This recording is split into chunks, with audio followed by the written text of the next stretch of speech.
Hi there, Nick Troiano here, and today's Independence Day, the 238th anniversary of our declaring independence from the British Crown and embarking upon one of the greatest human endeavors to establish a new government, of, by, and for the people. In that famous declaration, Jefferson so eloquently wrote of our unalienable rights to life, liberty, and the pursuit of happiness. And he explained that governments are instituted to secure these rights, and that these governments derive their power from the consent of the governed.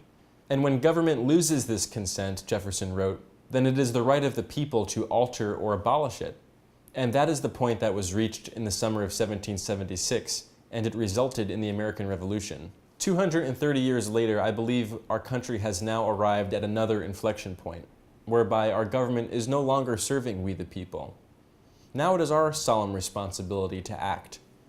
Because today, two private organizations, the Democratic and Republican parties, have co-opted our political and electoral institutions and therefore our government itself. Despite the bitter partisanship that prevents progress on major issues, these two parties stand together in growing government beyond its limited role, in racking up debt beyond what we can ever repay, in entangling us abroad, in violating our civil liberties at home, and in selling out the public interest to the highest campaign contributors. And while party control over Washington changes every now and then, nothing actually seems to change in Washington, ever. It's no surprise then that in an April Rasmussen poll, only about 19% of Americans said that they felt that our current government has the consent of the governed. This is alarming. Let me put it in perspective. At the time of the American Revolution, 20% of colonists felt well served by Great Britain and remained loyal to the crown at the time of our political separation. Of course, violent insurrection is not the answer in our current situation. Our revolution must be electoral. Our arms must be our ballots. Because in America, even though the parties have rigged the rules in their favor, the people still have the power, especially when we exercise that power together. This electoral revolution should begin with a new declaration of independence.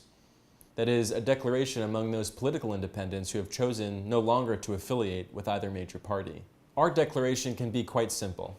First, we want a political process that is focused on conciliation rather than conflict. Second, we want a political system that is representative of the people rather than the parties or the special interests. And third, we want political leadership that is based in true public service rather than self-preservation. And unless and until both parties start living up to these standards of self-government, then we the people should only support political independence at the ballot box. That's the only way they're going to get the message.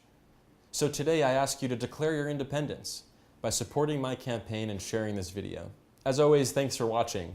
Now I'll be on the road with our campaign's Back to the Future tour throughout the month of July, but I hope to see you back here in August. And in the meantime, I welcome your thoughts and comments in the section below.